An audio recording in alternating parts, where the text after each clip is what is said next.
So the number one thing that we need to remember, personally, we're two different people. My wife and I are two different people raised in two different households with two different sets of rules, two different sets of expectations.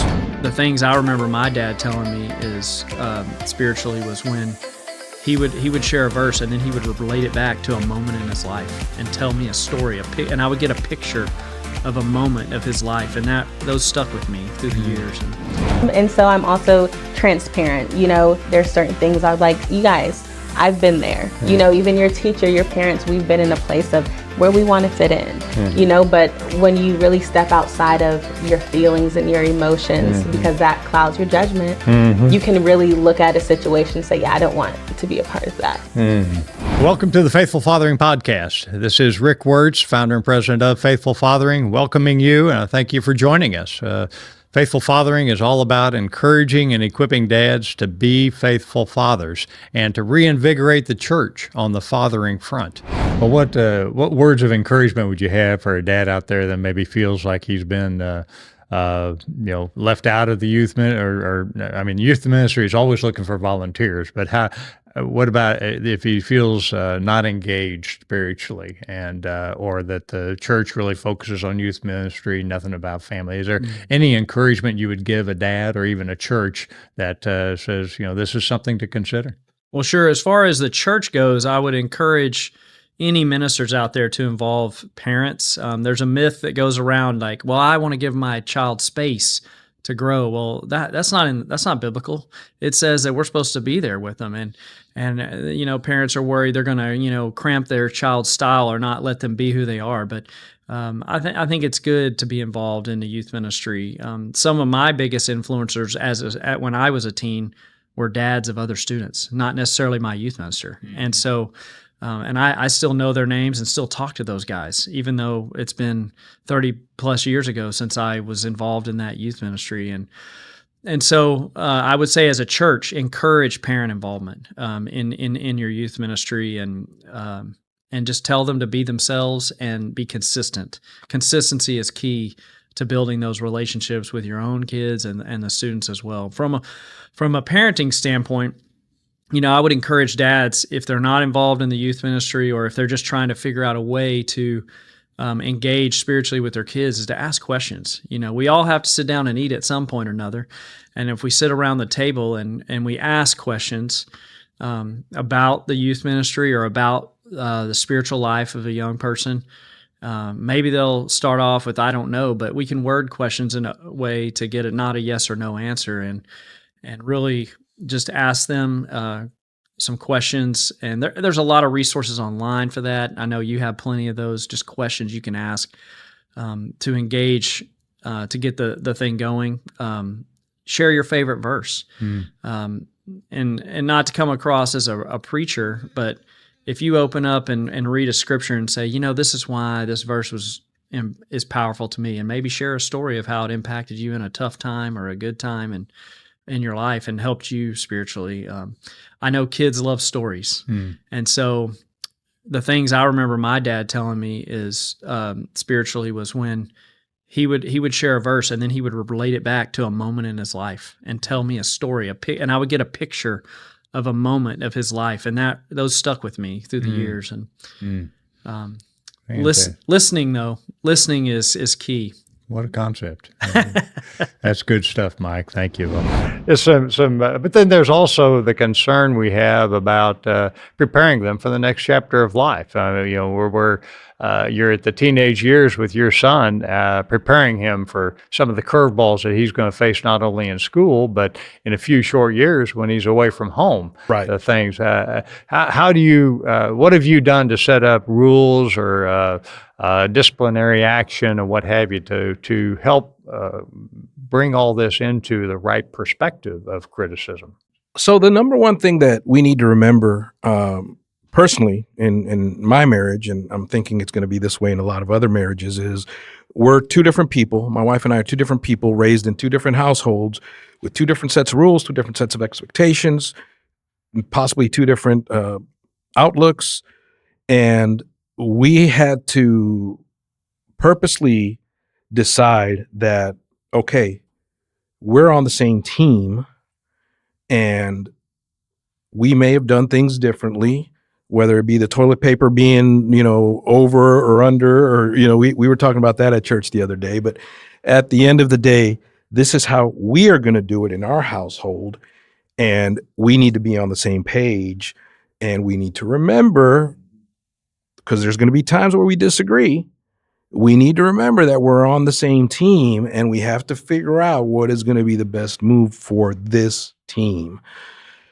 A lot easier said than done. It's great in theory, and practically it's great once you do it enough, but it's hard to do. Well, it is easier said than done, and it is very true that you come in that it isn't a popular discussion during the dating years. Right. Hey, how did your parents discipline you? Right. Or, and what are we going to do in our home when we get together? Now, it's something you figure out afterwards. In our case, my bride grew up in a very quiet home. If voices got raised, the issue got tabled until things settled down. And in my home, it was the loudest and cursest won the argument. So, these are things that Right. you don't talk about as a dating couple, but in marriage, you got to address these things. Oh, So, no, go ahead, Rick. Go I ahead. just so you can, when it comes to discipline, I was a sorry discipliner. I was a very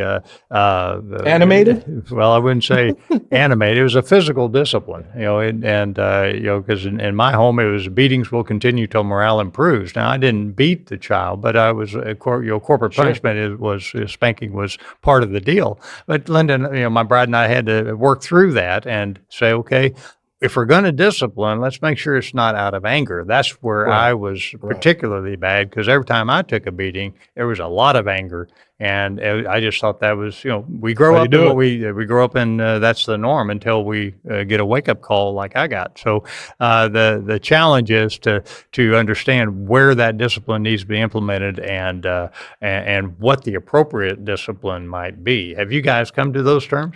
Yeah. So I would lean towards the physical discipline. And I had to learn, not that I would want to physically discipline for everything, but I had to learn that physical discipline would be more for extreme violations, if you will, extreme situations. And that was helpful. Another thing is, we were talking about being different, right? How we were raised differently. I remember one time early in our marriage, I was raised in a home where there was a lot of fighting, there was a lot of arguing, and in the back of my mind, all I thought about was divorce, divorce, divorce. They're going to get divorced. Eventually, they got divorced when I was in my 20s, but my wife's parents were married until they died. And for me, an argument was one close step away to divorce. So I'll never forget this, and my wife remembers it vividly. We shared in our marriage class at church from time to time, is we would get into an argument, and she would just need time alone to vent and to process, so she wouldn't say anything that she would regret. Well, in my mind, she's going to vent. I need to make sure we fix it now. Well, one time we got into it very early in our marriage, and she goes into the bedroom and locks the door because she needed time to herself. Well, what does Robert do? He grabs a coat hanger and picks the door open, and that was the wrong move. But one thing that we say a lot is we have to be a student of our bride, and vice versa, right? We have to be a student of our spouse. So I learned, and it was not after that one time, after several times, wait a minute, we're different. We process things differently. And she needs time to cool off. I know I want to fix things right away, but nothing's going to happen if we don't fix things right away. So we had to kind of, it goes back to being a team. In a team, you figure out your strengths, your weaknesses, who's good at what, and that's the positions that you put them in. Well, I have strengths, my wife has strengths, and we just have to make sure that we're playing the right position for whatever the situation may be. Well said. And I do want to make very clear, dads, we are not counselors or psychologists or psychiatrists. So I'm not condoning any type of discipline that's right for you, or even that we did it right as dads. But I do want you to sit down with your bride and discuss the good, the bad, and the ugly of the way you were raised, and establish rules in your home. Seek counseling in the church or professional counseling if you have disagreements on that. But it is important to get very clear rules, age-appropriate rules, and age-appropriate disciplinary action mapped out and agreed upon, not only as husband and wife, but with all the kids. And then when you implement discipline, it is just the result of a rule being broken. There's no emotion involved in the discipline itself. So, and I myself, Robert, I've crossed that line into anger with my son in a disciplinary action, 20 years ago, 30 years ago. And I had to get on my knee and ask, son, will you forgive me? I've lost self-discipline. I can certainly not continue on with a disciplinary action toward you.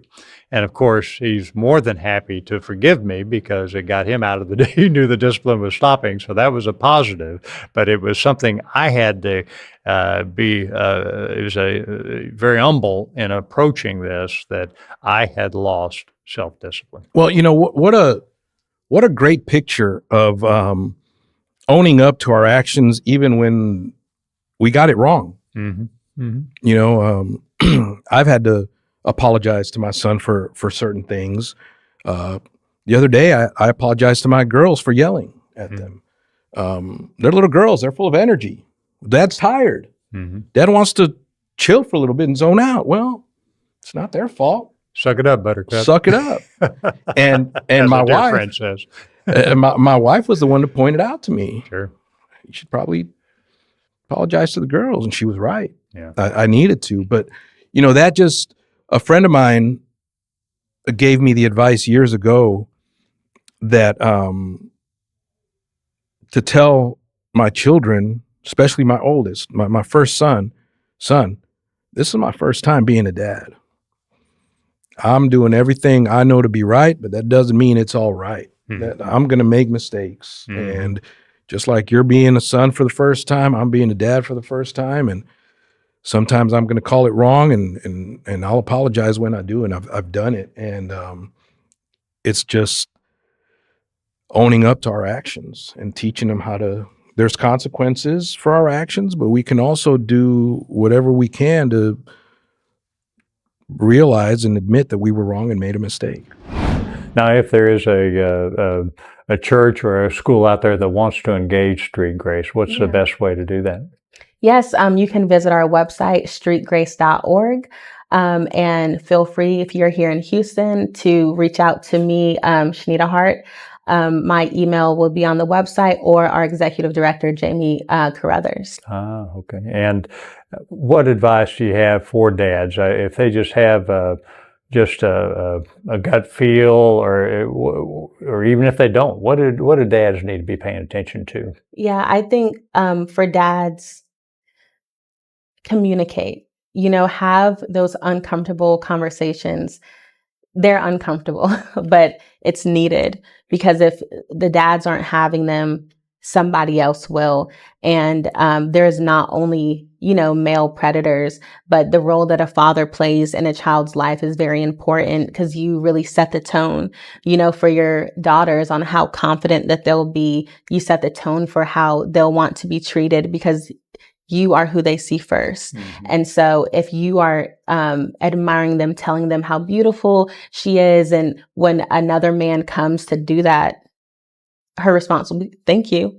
And that will be it. She won't blush and shy away, and because that's a sign of, okay, she has not heard this before. Mm-hmm. And even with your boys, spending that time with them, showing them what two men having a relationship looks like in terms of being a mentor, throwing ball, having those conversations, those uncomfortable conversations with your sons, in the sense of how to treat women, and how do you want to be treated by a woman, and things of those is important because they're learning that from their peers. Sure. You know? Now there's an age appropriateness, obviously, Right. that needs Yeah. to be considered. But I know as a dad, I'm just always blown away at how young kids Yeah. are exposed these days. What Right. is there a certain flag age, or are you just watching for things?